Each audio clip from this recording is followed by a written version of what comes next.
Good afternoon, everyone. Thanks for joining us for another NACDA virtual programming series session. The college athletics headlines these days seem to be a constant listing of decisions across the country as it relates to fall competition. With the spikes in COVID-19 cases around the country, college athletics departments have been thrust into a reality that is undeniably challenging.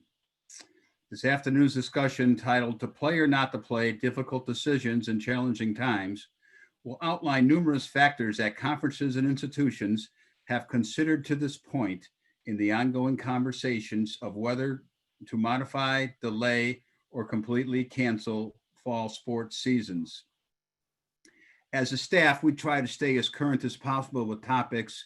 We really wanted to expedite this one because I know it's top of mind awareness with all of our members, and we can't thank enough for our panel today for jumping into the last minute to really help educate our membership as to all the nuances that occurred during the course of these decisions or to-be decisions. This afternoon, we're pleased to have NACDA past president Chris Plonsky, Chief of Staff and Executive Senior Associate Athletics Director at the University of Texas, as a moderator. Jennifer Heppel, Commissioner of the Patriot League, and Patrick Britz, Commissioner of the South Atlantic Conference, join us to discuss this subject. Before we begin, I'd like to remind you that you can ask questions through the Q&A feature at the bottom of your Zoom screen. We have a lot of time for questions at the end of this session, so please feel free to go ahead and ask questions throughout the course of the session. And Chris, Patrick, Jennifer, thank you again, and good luck today.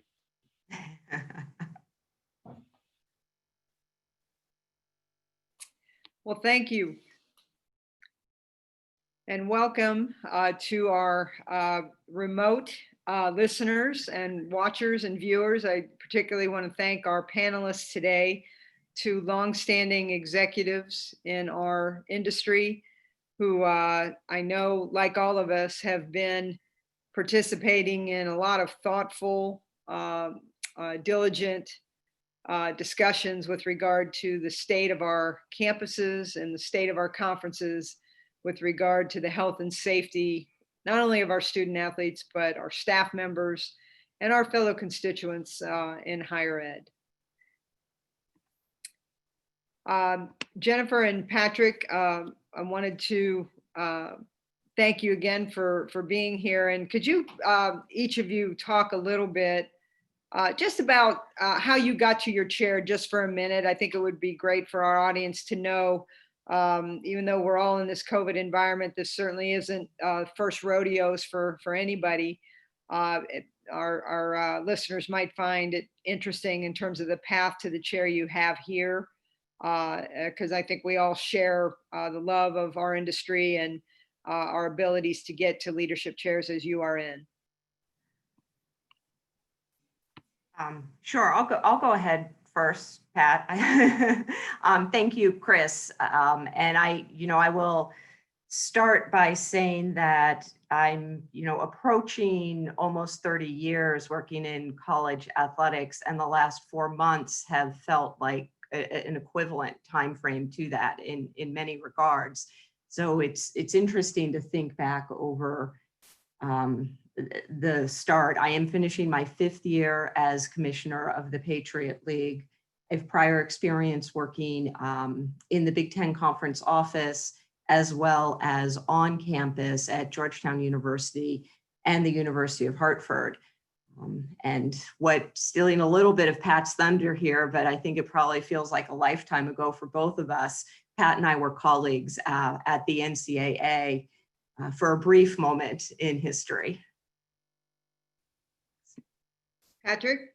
Yep, thank you, Chris. And yeah, Jen and I shared some time together at the national office. And I've, like Jen, I'm close to 30 years in the business. I'm beginning my 13th year as the commissioner of the South Atlantic Conference.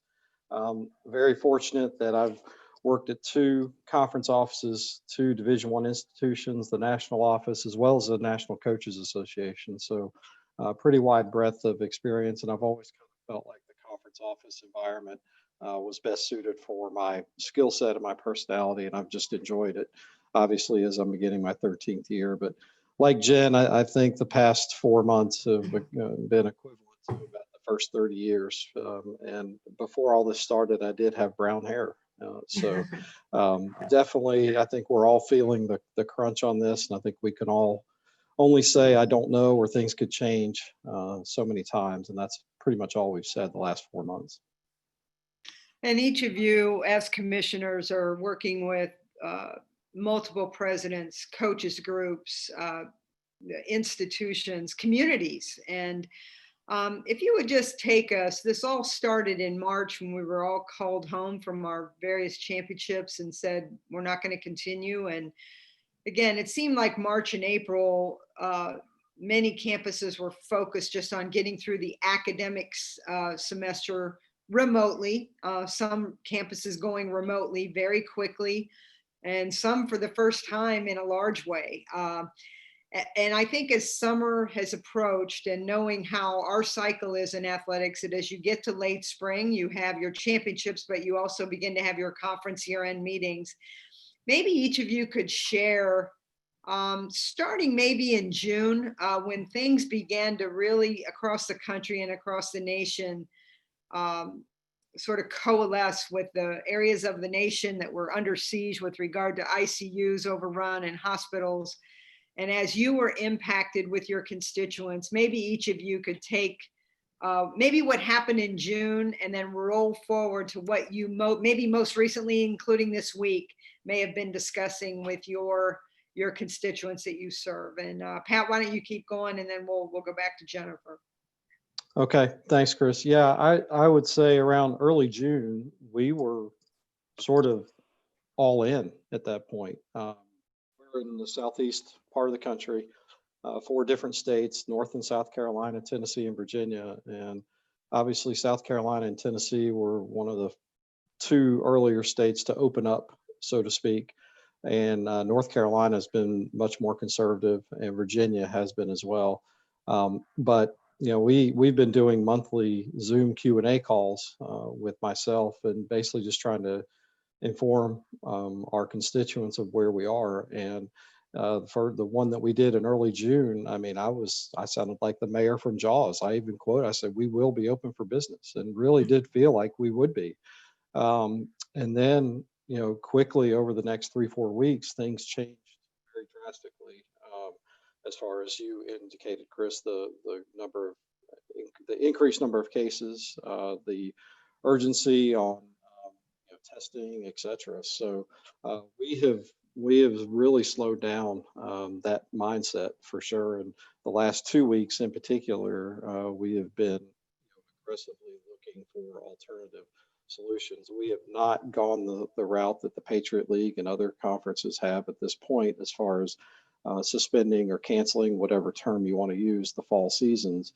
But our positive nature and aggressive approach to it has certainly changed the last 3-4 weeks. And I'll just add before we get started, we ended our basketball championship on March 8th. And as we were closing down and walking out of that arena that evening, I'll be the first to admit, I had no concept that in 4 days, everything would be shut down from that point. It never even crossed my mind that we were at that point. And so as quickly as that happened, I think our change of how we were approaching it as a conference for the upcoming fall has changed just as quickly. Thank you. And Jennifer, how about you in terms of across that time frame?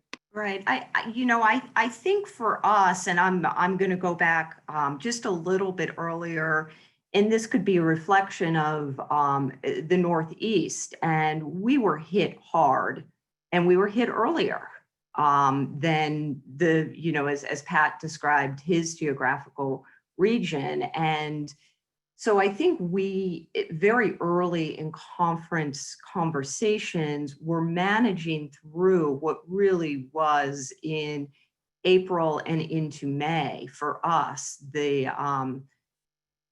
what was a spike for this area of the country. we knew we had our spring meetings of our senior administrators, ADs and SWAs on our campuses. Those actually occurred the first few days of May. We skew a little bit earlier with our meeting schedule. And it was a fantastic opportunity for us so far. I mean, fall felt like years away at that point, but we were full into the conversations about planning for fall without some of the maybe perhaps day-to-day pressures. And what it really allowed us to do at those early May meetings to coalesce around guiding principles for decision-making.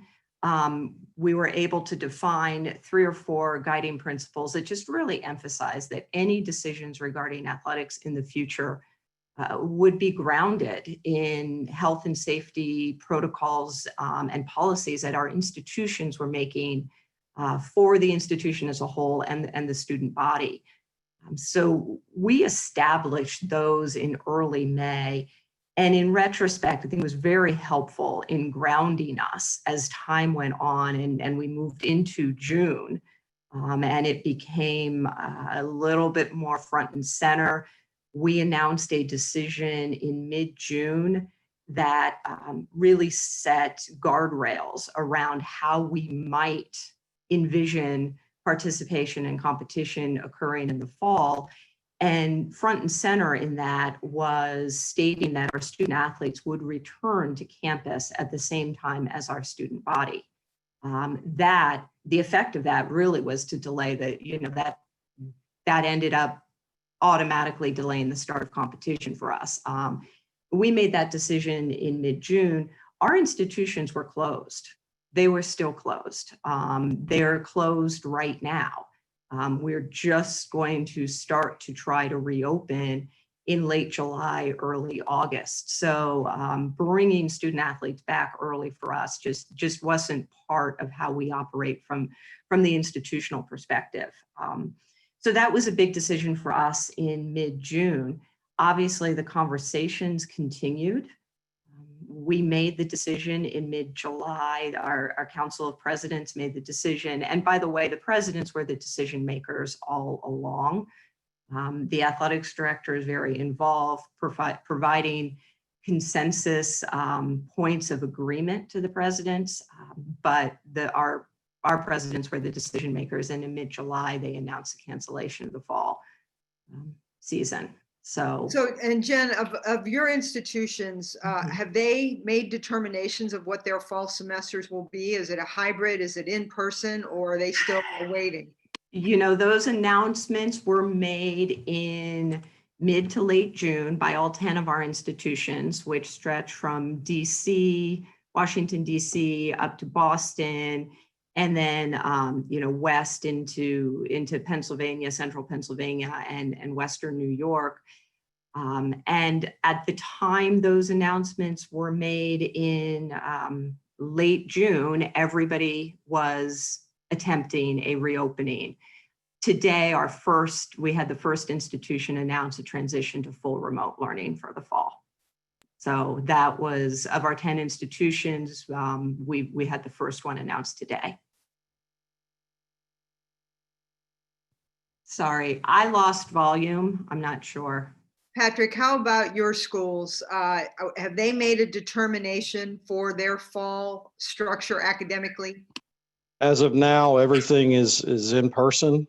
However, we had a meeting this morning and a couple of them indicated that they may start virtually and then hope to go to traditional in-seat later in the fall. The one thing that I think our schools are very cognizant of and they don't want to do is they don't want to open and then have to close again. They would rather delay sort of a traditional opening and then start traditionally a little bit later. But they have all adjusted their academic calendars at this point where they're going to be done with NC classes by Thanksgiving and then start back up in January. And some may even push that to February due to the potential spike for cold and flu season. So, but as of now, they're all looking to do in-seat traditional with a handful of online opportunities as well. So some with a hybrid. No, we're approaching an in-person / hybrid semester as well at UT. We've been remote this summer, but again, paying very close attention because we are a community and a state that has had a rise in cases, although we've had some fairly positive news in the past couple days with regard to things leveling off. But I think both of you mentioned sort of the meetings and the determinations and the presidents as the decision makers. And talk a little bit about, I mean, both of you, 30 years in the business, and I think a lot of folks publicly forget how intertwined intercollegiate athletics and the collegiate experience is with our homes, our campuses, and people just pay attention to athletics because of the teams they support, the student athletes they cheer for, and the results. But it's really incongruous in this type of crisis that things wouldn't function synchronously. And maybe each of you could take an example of maybe some experiential stories that you could tell about, again, how closely campus alignments have happened for these decisions. Maybe just some anecdotal things you've taken away, either hearing from your ADs or your presidents about how some of these determinations have been made. Jen, I'll start this time if yeah, you're okay. please, go ahead. Yeah, similar to Jen's league, we are a very presidential driven conference. Our presidents are very engaged and they made the decision to shut down in the spring, and they've so far made the decisions of what we're going to do in the fall. And I think it was Jen that quoted when the Patriot League announced they were not going to be playing in the fall that athletics is part of the campus. And if schools are not going to be open as they would traditionally, it's sort of disingenuous to even think about having athletics. And I think that's where we are as well, because the athletics is just part of the overall campus community and the campus mission. And our today's meeting that we had, it was a joint meeting between our athletic directors and our presidents, and very, very good open dialogue. But it was obvious that the presidents are going to be active and engaged. And we have 13 schools, and all 13 presidents were on this call for an hour and a half, and they're planning on being on another one on Friday. Hopefully it won't be as long, but so the active and the active nature and the engagement of the presidents in this world that we are in is very vital, because they do have to look out for the overall best interest of the institution and not just the athletics department. And while a lot of our schools, rely heavily on the enrollment of student athletes, anywhere from 40 to maybe 50% of their enrollment is student athletes, they have to be very aware that athletics is just part of it, and you cannot jeopardize the health and safety of students in general, not just student athletes, just by opening up to play games. Jen? Yeah, it's been fascinating, and it's been really heartening in a positive way for something that I always knew, which is our presidents are fully committed to the collegiate athletics enterprise, but their level of thought and care around the decision-making process and the time that they have put into fully understanding the impact. They've been great partners, but as Pat said, athletics and it's one piece of the puzzle, and there is a giant puzzle that our presidents are doing their damnedest to try to make good decisions, not only on behalf of their institutions, but their communities. We have campuses that exist in very small communities, and a student body returning to that community, can more than double the number of people that are there. And so managing a community that is scared is no easy task. And when I think my job is tough, I am reminded and very happy that I'm not actually a university president, because I just, what they are trying to do right now to, in many cases, save their universities. There are many universities out there that may not survive this crisis. And so it would be short-sighted of us to be 100% focused on whether or not we're getting a couple games in August or September, when the decisions we make now have long-term financial ramifications, not only for college athletics, but for the institutions as a whole.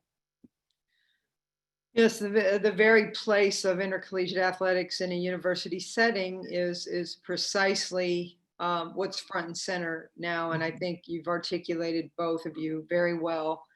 It sort of brings us to bear into a much clearer picture. There are things much bigger than us. And to your point, we do reside in communities. We are not in a vacuum.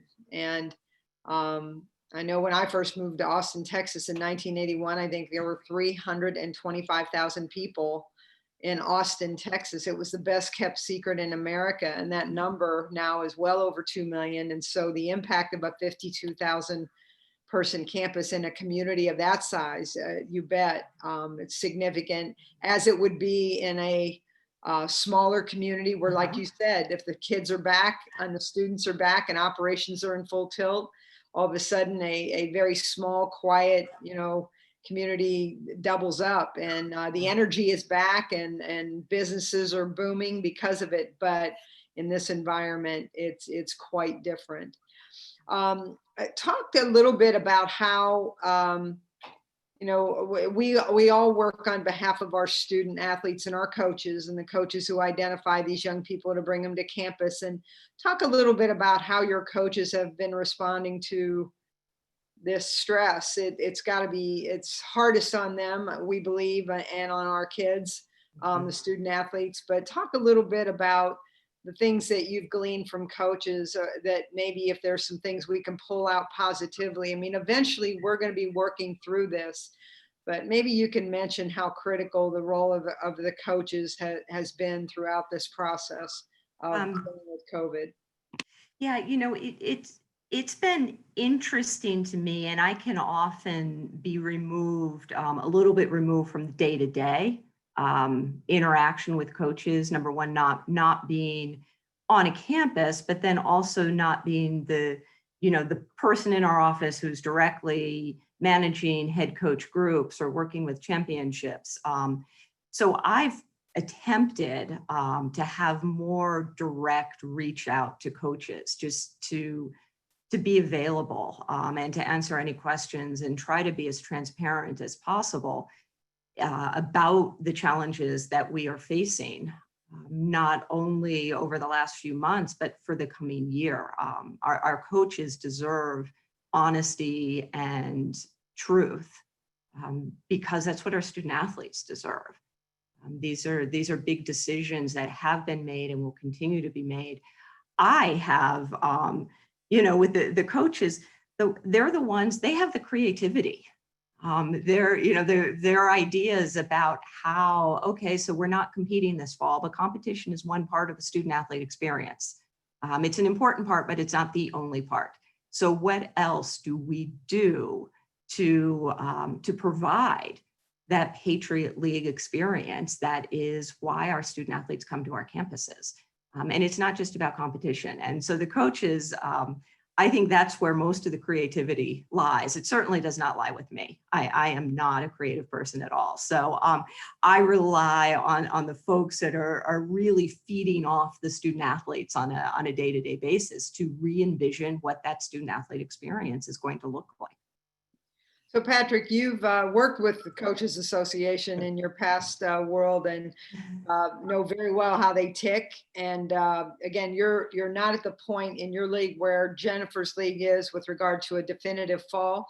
What are your coaches talking about, if indeed it goes down that path, what their expectation would be for that training, practice, methodology, even if competition is either delayed or may not happen for that period of time? What are you hearing from them?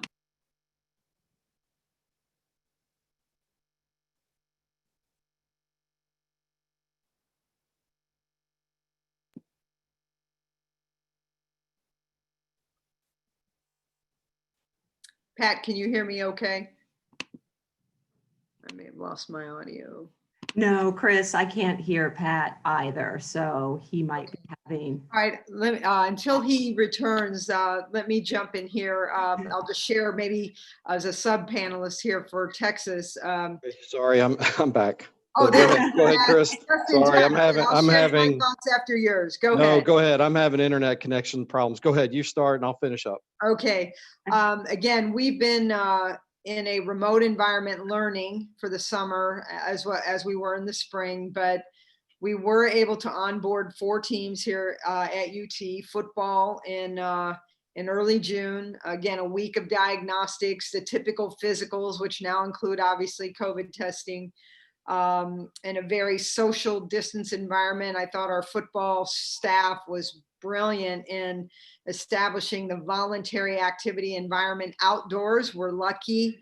We're in a good weather climate. And so we social distanced our weight room area for football to where we could divide up the days, Monday, Wednesday, Friday sessions, and get enough guys through in a very compact period of time.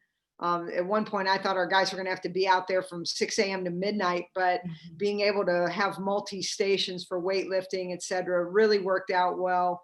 And then we onboarded basketball in early July and volleyball. We decided to bring that next 45 person group, 15 roughly on each team. Again, week of diagnostics, voluntary activities, although basketball did get into their required mode on Monday. Again, highly social distanced. For basketball, it's 3 kids in a gym at one time after their weightlifting session to do shots. Volleyball is still in a conditioning mode. And we're actually, again, the other sports are going to report more on what we hope will be a normal cycle if we're still going. Although some international student athletes are having to onboard a little earlier because of the required quarantine. So in the Big 12, as most people know, like the SEC and some others, we're still in the mode of careful, staff still highly remote, we're big at Texas. We have about 380 employees. The only people who are on campus are those who are essential and those who require a one-on-one interactive situation with the students. So you can imagine a trainer or equipment manager, but we've been so careful, and a lot of our usual operations in compliance, academics, et cetera, are still happening remotely. So Pat, I'll kick it back to you with regard to how your coaches are socializing the potential of competition maybe, but if not, practice, et cetera. What are they asking of you? Yeah, sorry about that. And I know Bob mentioned he was having technical issues, and now I am too. So yeah, but our coaches have, their biggest thing is the engagement and interaction with the student athletes. And, when we shut down in the spring, that was the biggest thing is, and Jen mentioned the creativity. I mean, immediately they were being creative with how they could interact with and meet with their student athletes and keep them engaged and work out with them, all sorts of things. And I think the same thing would be for the fall. And if we do end up canceling or suspending the fall season, and I think, Jen's probably already down this path too, is how do we have some flexibility on the NCAA rules from an engagement standpoint? The non-championship segment would need to be adjusted to allow that, assuming school is going on campus, obviously. And even if it's not, how can we be more creative from a remote standpoint? Because the health and the mental health aspect is a big factor. And one of the things that, as on our call this morning, one of our presidents even indicated that he was torn because a lot of the student athletes that he's trying to bring back and is worried about their safety, they would be in a better place there than where they currently are from a health and safety standpoint. So you do wrestle with that for sure. And I think, and coaches are thinking of that too. And I think we're all just so wired to, we're so task driven, and without the task, you don't really know what to do with yourself. And I think that's just probably magnified as a coach. Mhm. It's been interesting to think about all of us being in a 17 to 23-year-old's situation right now. I often describe college as the best years of my life. It was, I think you probably all would share that notion. What a wonderful time. Your friends, the path for your life was laid there, and the challenge that our young people are having to go through right now, having their gift ripped away from them, their physicality, their ability to compete, their sheer energy and desire being adjusted in that way. You know, the name of this session was To Play or Not to Play.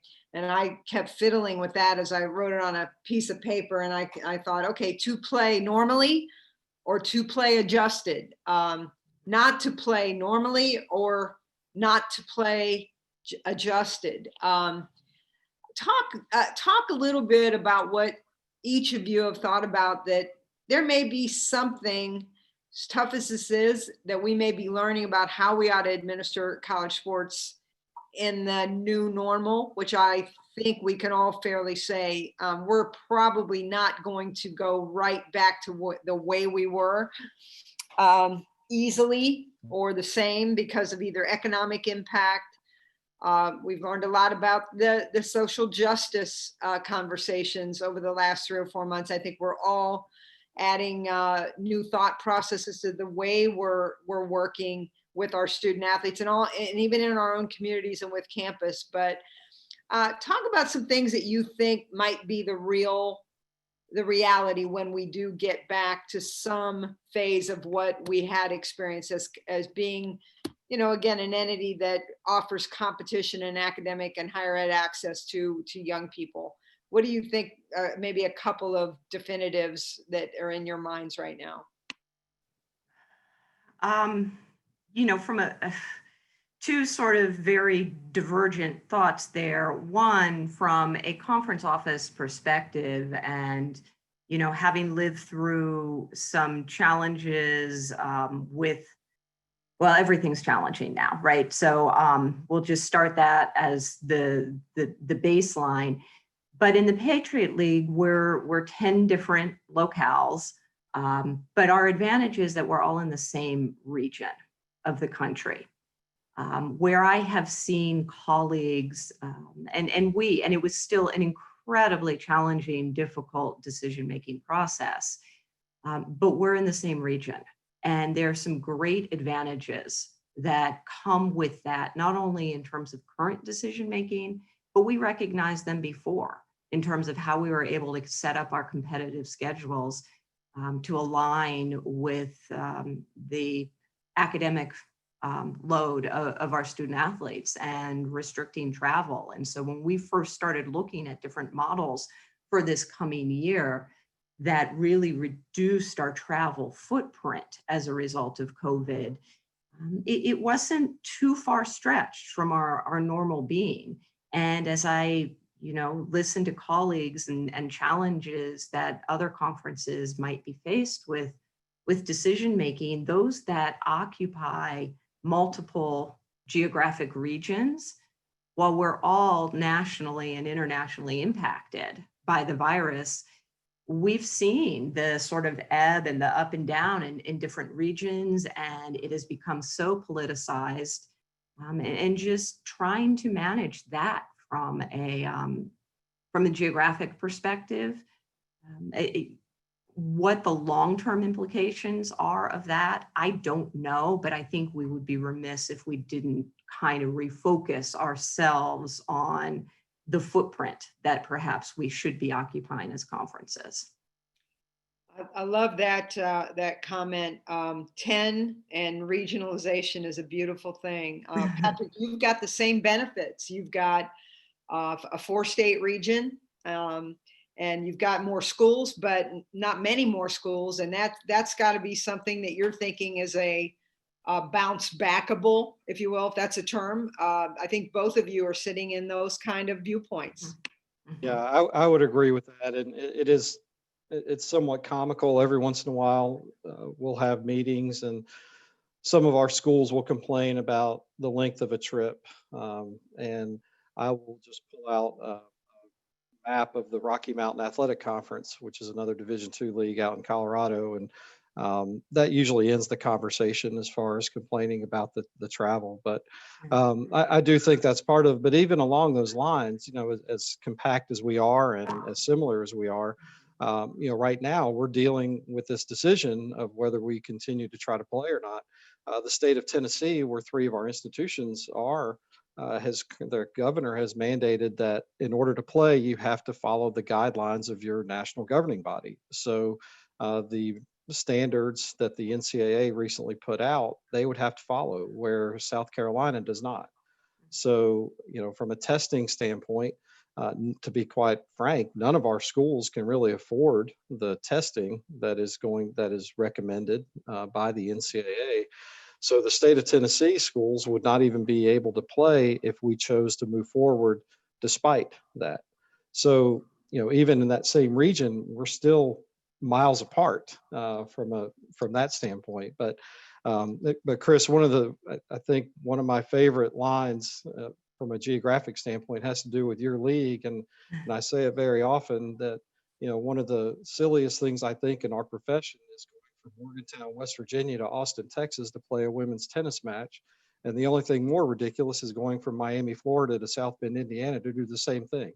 And that's unfortunately the world that some of our leagues are in. And it's not just your league or, the ACC. There's some Division II leagues that are like that and some smaller Division Ones. And I do think Jen hit the nail on the head. I think we do need to rethink the regionalization standpoint and what we've done to ourselves. Yeah, I've often encouraged people, again, I'm old, I'm 62 and a half. So I remind people that when I competed at Kent State, it was in the AIW era. And, but there were some really interesting things I think we can learn from a history lesson of the old AIW setup. There were regionals and state type of competition that made sense with a lot of levels of different schools. We hold our Olympic sports in the collegiate enterprise in this country in high regard. Frankly, our collegiate athletics offerings are the backbone, the sheer spinal column of our Olympic effort in many sports. Kevin White, one of our great leaders, chairs our USOPC Collegiate Advisory Committee, and it is not lost on anybody in Washington, D.C. or in Colorado Springs headquarters for the USOPC, how critical our college athletics programs are to be the training grounds for so many wonderful young people that get to experience an Olympic sport. And they're not all the traditional sports. I mean, shoot, we had individuals on our campus that weren't even in our athletics department who competed in a winter games sport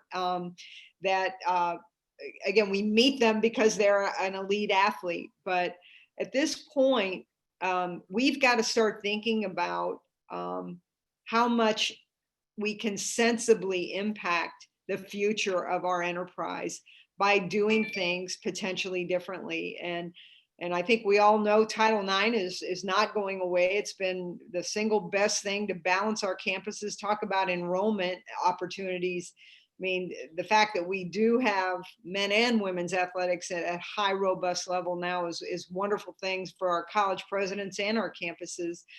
But I do think the future of Olympic sports rides on our decision making on how we move forward post-COVID. Again, COVID's going to be here like the flu, and hopefully a vaccine and treatments will be readily available. Thank God for America's medical system and the research campuses that we have that are all involved in helping. But we're going to have a live with it type of environment. And again, I think sports is important, not only for fitness, but for the rest of our campus and its environments. And I would love both of your thoughts on federation, and not just from the league levels that you control, which are very, again, nicely packaged, but if you could dare the A5 and the group of 5 to be bold, offer a few thoughts here, because again, the name of this session is to play or not to play. And if you think about that staring under your eyelids, how would you dare us to be bold to think about play or not to play in a post-COVID thought process? What would you be telling us quietly, either over the water cooler or over beers? Ooh, you know, that's a tough one. Simply because I do think that the regionalization is so important. And the reality is there are areas of this country where you can have schools, a conference that is made up of schools from 2 or 3 states, and they still have to fly. And that's, you know, that's just part of, Yeah, welcome to Texas. yeah, you know, and so I don't want everybody moving to the Northeast. Don't pick up all your schools and come up here where we can drive to everybody. But, you know, there are advantages to that. I hope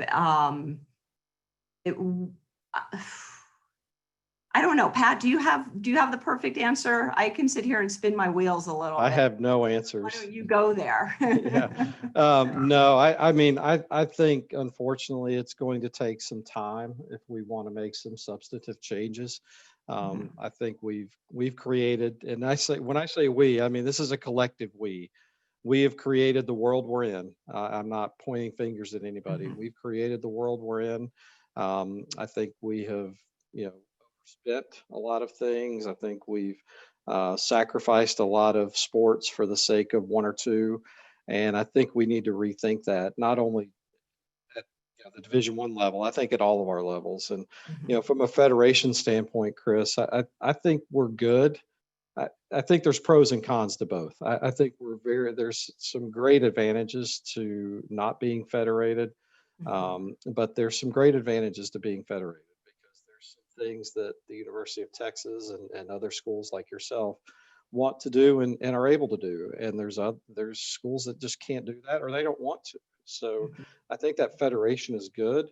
I just think that we need to figure out a better way to manage our resources and not just sort of throw money out there just because we have it. And maybe, you know, what I've seen a lot from this situation is a lot of schools have not planned well for, you know, a catastrophic event, and their reserves or their endowments can't handle something like this. And I think a lot of it is because they haven't managed their finances as well as they could have, or even maybe had the ability to. So I think that's one thing as a business model. I think we need to rethink that from a college athletics standpoint. I know some of the things we've talked about are, you know, sort of the prioritization of what we do and how we do it, which again gets to your point, Pat, about finances. You know, the non-traditional seasons versus the traditional seasons, how we run our postseason championships. I think all these things, again, it's a really good time for us to sit back and have a chance to say, you know, what are we doing? How are we doing it? How do we continue to operate with integrity, not only with integrity and administration and ethics, but integrity financially as well. We have a lot of us have the good fortune of being at universities that are well supported or well endowed and have fans that want intercollegiate athletics to continue because they know the value of higher ed to young people and their futures. So we owe it not only to those whose shoulders we stand on, but we owe it to the future. You know, if I was a high school sophomore or a freshman wondering what is this picture going to be like, Division I, II, and III, NAIA, junior college athletics, those are the individuals I often think about before I hit my pillow. Just what are those parents and young people thinking? What will this picture be like? So we've got good work to do and big decisions to make. But the good news is, I think we all trust each other. I just look at the experience both of you have in college administration, including at our national office. We know that the one thing that we can count on is change and being able to work through it. You know, Go ahead, Chris, Jen. the only thing that I would add there, and this is a positive of what I'm seeing right now, is we all have always said we're focused on the student athlete experience. And I believe we all are individually. I think often where we haven't come together is focusing on that collective student athlete experience across the league or nationally. And because we haven't had competitions for 4 months now, and we're not going to have them for another 4 months, it's setting aside decision-making where competitive equity rises to the top. And it's always going to be there. We're competitive people. Athletics is a competitive business, but really learning how to make decisions around the experience that our student athletes are having, not only at the institutional level, but what it means to be a Patriot League student athlete, what it means to be a Division I student athlete. And with so many of the social justice issues going on now, there's a connection that our student athletes are creating with each other across institutions, conferences, nationally, that I don't want to lose. And I feel like when we get back into that competitive heart of athletics, the games just start to take over. The preparation for the game, the playing of the game, the travel for the game, it becomes so all-encompassing that I don't want us to lose track of the connectivity and the positive around the experience that is happening right now. Totally agree.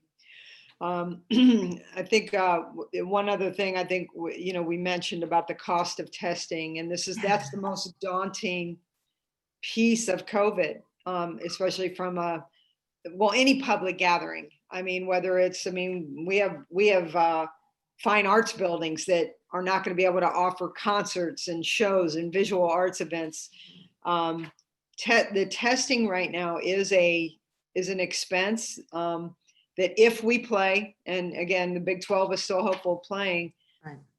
The budget figure for that is incredible. Trying to adhere to, as Pat and you mentioned, the NCAA outline, that in itself is a challenge that is going to create inequity across the country. So again, I think just from a standpoint, we would like to see success somewhere. And it may be that if some part of what we've had is kept moving in this year, 2021, it can't be that people should be jealous or angry that part of it is going on. I think what we ought to say is if that can happen, that is actually a vestige of hope. I don't know how many times I've used the word hope, or you've used the word hope. We've got to have hope, I think, for everybody that cares about college athletics and all of those who work in it. We've got about 12 minutes left, and I know we have some Q&A, so I might turn to Katie and see if she can offer some. I see a couple of questions in the bank, and how those can be brought forth. Sure, Chris. So just a reminder to the folks that are joining us on Zoom, if you do have a question for our panelists, please feel free to go ahead and submit that via the Q&A feature on your Zoom toolbar. But to get us started here, we do have a few questions. The first question, obviously, we're living in a time of having to create plan A, B, C, and D for every scenario. So as we look towards the fall, how has the potential or the thought, and I know that nothing has been announced yet, of the potential of canceled fall championships played into some of your conversations or potential plans as you talk through things? Yeah, Jen, if you don't, I'll go ahead and take that one. Yeah, since obviously it wasn't a big factor for Jen, since they're already made their decision and no decision on the NCAA championships yet. But it is not a huge, I shouldn't say it's not a big factor for us, but it's not the determining factor for us. It's something that we're keeping an eye on. But since, we've started, or since the spring when this all blew up, our mantra has been, we need to survive as a conference, and providing the opportunity for conference competition and potential conference championships is our primary goal. And if those lead to NCAA championships, great. If not, those are things beyond our control. So we're trying to control what we can, and the conference play and the conference championships are what we're focused on. So I don't want to say that they're not important, but they're not a main factor of what we are looking at from a decision-making standpoint. Jen, how about you? When we first started to go down the rabbit hole of scenarios about the fall back in early May, it was clear, and I think this is, consistent with just what Pat was talking about. We differentiated the declaration of a Patriot League champion from NACU in terms of outcomes of different scenarios. And we had significant conversations around, well, what if we're in a situation where only some of our schools are able to play? Would we have a Patriot League championship? And that was a much more challenging outcome for us to come to. What did it mean to be a league champion and to hold that Patriot League trophy? Whereas, our approach with the NCAA championships was, if they're going to be held and we have an opportunity to name an AQ, we're going to try to name an AQ, regardless of how we do that. If it's by committee at some point in the fall season, because we only have one team left playing, then that will be our AQ. And so a very different type of conversation early on in terms of the importance and the goal being that Patriot League experience and championship, and the NCAA, all the different scenarios. And it really is a rabbit hole of scenarios. We obviously made the decision before the NCAA has made its decision around fall championships. And it's not easy to walk away from the possibility of participating in an NCAA championship. I'm not going to lie. That's not an easy decision. But Very good. Katie, other questions that you see there? Sure. And this was in the news this morning. So this morning, the New Mexico governor wrote a letter asking the University of New Mexico and New Mexico State to not play football. Do you think more governors will follow this path, or do you think schools would defy the request? And further, in your decision-making processes, what roles did relationships with government officials have in your discussions? I'll take the football piece first. I from a league standpoint, I think from a national standpoint, I think we've all sort of tried to manage football in a different light. I think from a risk standpoint, it's much greater than some of the other fall sports in particular that we're trying to manage. You've got more individuals, you've got more contact. There's the disproportionate number of Black student athletes, which have scientifically been proven to be more susceptible to the virus. So there's a lot of variables to a football standpoint. And I can tell you, if we do decide to play in the fall, I would think that the chances of us playing football in the fall are pretty minimal at this point. We would certainly hope that there's that word, Chris, hope. We would hope that things change and would allow us to participate in some sort of football season in the spring. But I think football is going to be a challenge at any level from that standpoint. As far as government involvement, I mean, we've just been following the CDC and state guidelines as much as possible. I don't think we've gotten involved with, trying to interact with a governor at any level, but we're certainly paying attention to what those individuals and decision makers put forward. yeah, similar. We're private institutions, so that direct involvement in decision making is a little bit different. Obviously, each of the states have roles in higher ed that our presidents have been involved in. And now we're seeing the complications in the Northeast with the need to quarantine coming from so many different states here. So. Katie, you have another one? Sure. So we're hearing a lot about testing, and you all talked a little bit about COVID testing as it relates to being able to compete. How do you balance the need to use COVID tests for sports when the average population is having trouble getting tested? Should consideration be given to not using up resources?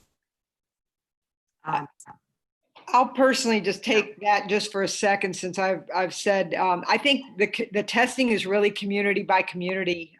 That's the challenge, I think, in our country. Where you reside, what are the intensity of the number of cases, the number of accessible points for testing that you have. Again, maybe living in a metropolitan area like Austin, and also our state that's large, there were multiple agencies that have been, we're fortunate that we had multiple agencies that are working with campus, but with our city, that provided us with options. And so we believe that we're not necessarily taking from resources. It's just they're available here. That may not be equitable across the country.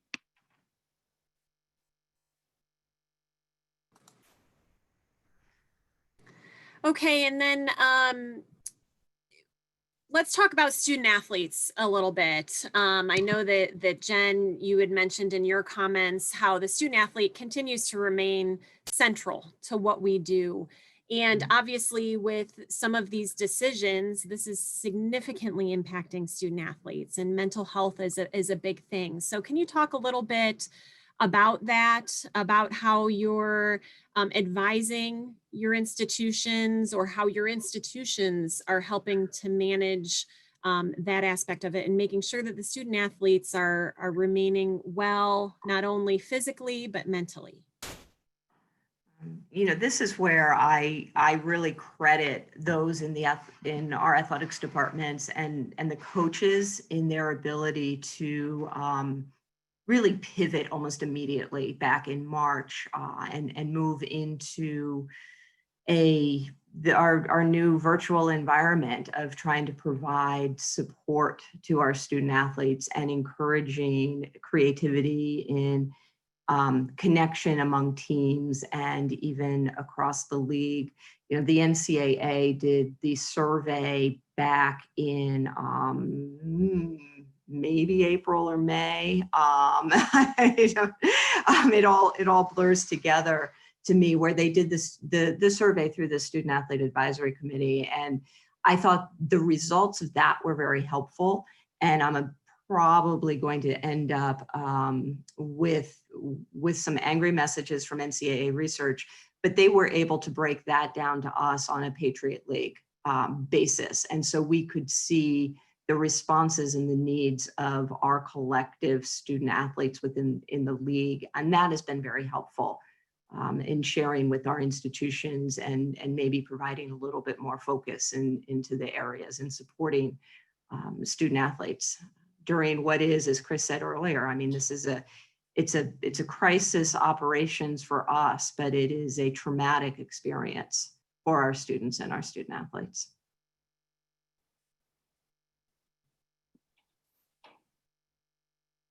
Maybe we'll take one final question.